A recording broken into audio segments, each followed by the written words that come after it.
Olá, estudante! Seja bem-vindo à aula da Trilha 2. Nossa aula será baseada no tema A diversidade cultural e os desafios educacionais no contexto amazônico. Vocês verão como essa temática é crucial para pensarmos uma educação mais justa e eficaz. Vivemos em um país cuja formação histórica social é inegavelmente marcada pela diversidade.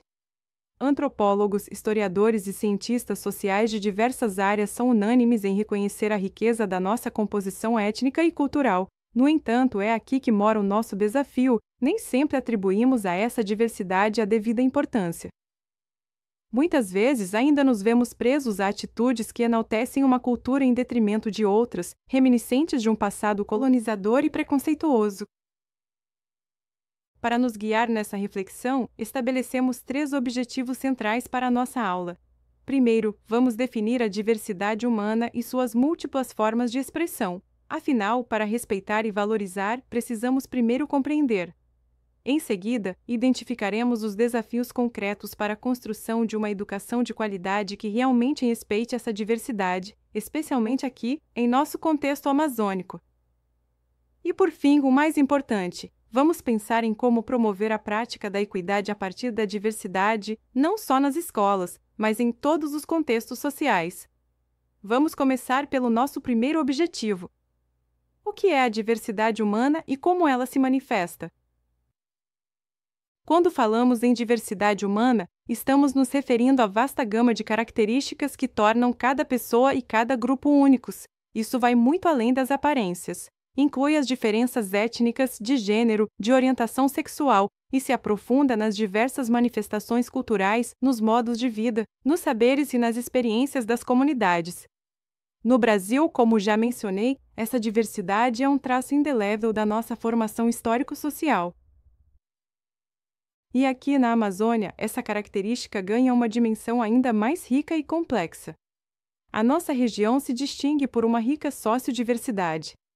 Temos uma multiplicidade de populações indígenas com suas línguas e culturas específicas. Temos os povos caboclos, os ribeirinhos que vivem em profunda conexão com os rios, os trabalhadores rurais com suas sabedorias do campo. É um verdadeiro mosaico cultural. O que acontece é que esse mosaico cultural, essa riqueza, nem sempre é vista da mesma forma dentro da sala de aula. Muitos professores, talvez por uma formação mais tradicional, ainda idealizam uma turma homogênea, sem conflitos, onde todos aprenderiam da mesma forma e com as mesmas condições. É como se esperassem que os estudantes deixassem suas diferenças do lado de fora da porta da escola. Mas a grande verdade é que ser diferente não significa ser desigual. A dificuldade em perceber e valorizar essa diversidade na sua totalidade muitas vezes revela limitações profundas, cujas raízes estão instaladas em atitudes colonizadoras e preconceituosas. Isso dificulta, e muito, a efetivação de políticas públicas que visem enfrentar as desigualdades que se assentam justamente nessas diferenças, sejam elas étnicas, de gênero, de preferência sexual ou cultural. É por isso que o respeito e a valorização do diferente, especialmente quando esse diferente se encontra em uma condição de inferioridade social, exigem uma pré-condição, uma educação voltada para a diversidade. E essa educação, por sua vez, precisa de bases epistemológicas sólidas e da adoção de políticas e estratégias que sejam construídas coletivamente. Somente assim podemos começar a alterar os padrões culturais de dominação. Agora vamos avançar para o nosso segundo objetivo, que é crucial para entendermos como aplicar esses conceitos. Quais são os desafios concretos para construirmos uma educação de qualidade que realmente respeite a diversidade, em particular, aqui na Amazônia? As relações de poder presentes em nossa sociedade, de forma geral, tendem a se manifestar também dentro das instituições educativas. Isso significa que a escola, quer queira ou não, reflete aceitações ou negações dos valores defendidos pelos diferentes grupos sociais. Por mais que suas possibilidades de mudança sejam limitadas, a educação é um fator essencial para o desenvolvimento de uma sociedade onde os relacionamentos sejam saudáveis, pautados pela aceitação e respeito ao outro, ao diferente. No entanto, enfrentamos desafios relevantes. Sociodiversidade versus currículos engessados. Apesar da nossa rica sociodiversidade na Amazônia, com indígenas de diversas etnias, ribeirinhos e trabalhadores rurais, os currículos escolares ainda são, em grande parte, pouco compatíveis com essa realidade. Muitos dos saberes e formas de organização social desses povos são silenciados. Isso gera um contraste com a riqueza cultural que o próprio ambiente escolar abriga. A ilusão da homogeneidade escolar. Existe uma tendência, talvez inconsciente, por parte de muitos educadores, de idealizar uma turma perfeita, homogênea, sem conflitos, onde todos os alunos aprenderiam da mesma forma e teriam as mesmas condições. É como se esperassem que os estudantes deixassem suas marcas de diferença fora da sala de aula. Mas, como vimos, a realidade amazônica explode essa idealização. Formação docente despreparada para a diversidade. Este é um ponto crítico. Um dos maiores desafios para a construção de uma pedagogia pluricultural é a pouca atenção dada ao tema da diversidade nos cursos de formação de professores. Os futuros educadores estão, muitas vezes, despreparados para assimilar e utilizar a diversidade crescente nas salas de aula. São raros os cursos universitários que realmente os preparam para lidar com essa multiplicidade de conhecimentos. É fundamental que a formação de professores os prepare para essa realidade. Preconceitos e discriminações velados na escola. A escola, infelizmente, pode ser um terreno fértil para a manifestação de preconceitos e discriminações. A própria linguagem utilizada por um determinado grupo, por exemplo, pode incorporar crenças e valores que silenciam o diferente ou lhe atribuem uma condição de inferioridade. Os educadores precisam estar atentos para que a linguagem e outros processos comunicacionais não se tornem obstáculos para o desenvolvimento de todos. A reprodução de modelos dominantes. Historicamente, as instituições escolares estiveram associadas aos interesses dos segmentos sociais que exercem hegemonia. Por isso, muitas vezes, elas se mostram eficientes em disciplinar mentes e corpos para manter os referenciais tradicionais de uma sociedade classista, racista e heterossexual. Ainda hoje, muitas atividades desenvolvidas no ambiente escolar ocultam ou desvalorizam as manifestações culturais dos segmentos marginalizados ou minoritários. A visão parcial e ideológica do conhecimento.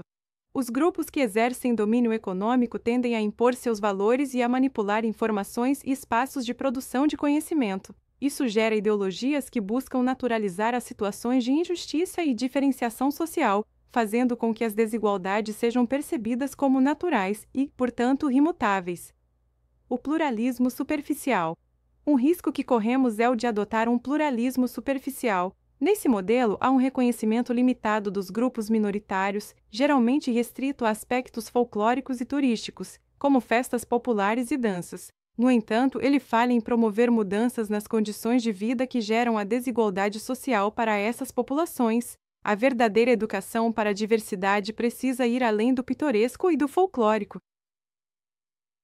Diante disso, é crucial que compreendamos o multiculturalismo não como mera tolerância, mas como um esforço denunciador dos preconceitos, que busca legitimar o diferente como parte integrante da humanidade com direito à igualdade e ao mesmo tempo tenha o direito de ser diferente.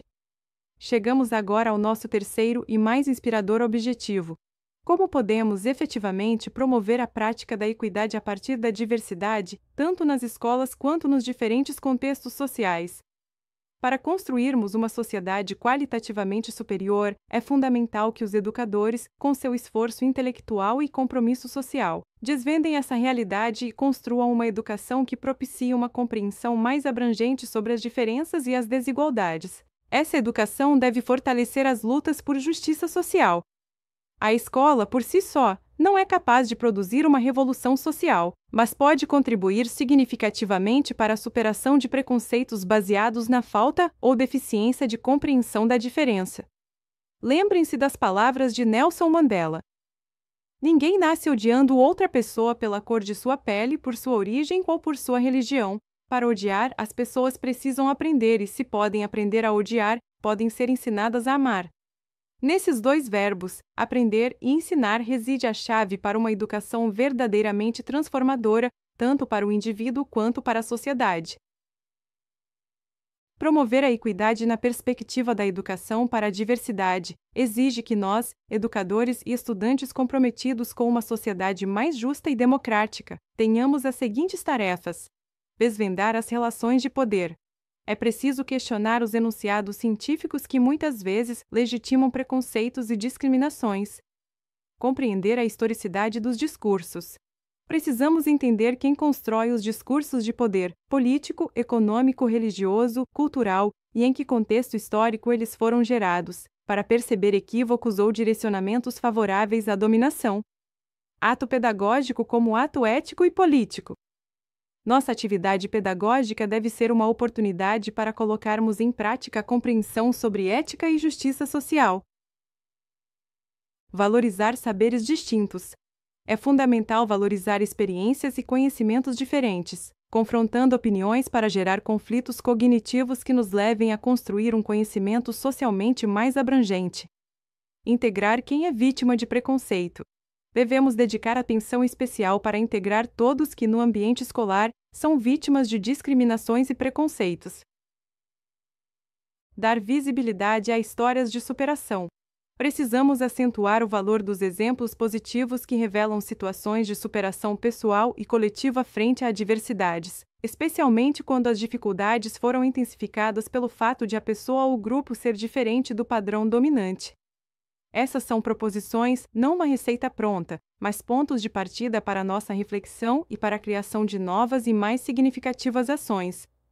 A educação para a diversidade nos convida a questionar todas as formas de discriminação e dominação presentes nas relações sociais, não apenas as macro-questões econômicas, mas também os discursos e práticas do cotidiano.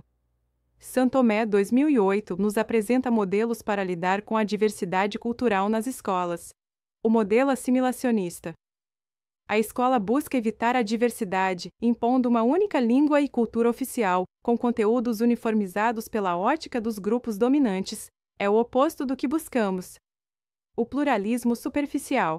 Aqui, os grupos minoritários buscam igualdade, mas os resultados são limitados. Os grupos dominantes reconhecem alguns valores folclóricos, turísticos, mas negam mudanças nas condições de vida que geram desigualdade social. É o risco de uma educação pseudo-multicultural onde o diferente é visto, mas não realmente compreendido, tornando-se apenas um exemplar exótico. O modelo de educação multicultural crítica.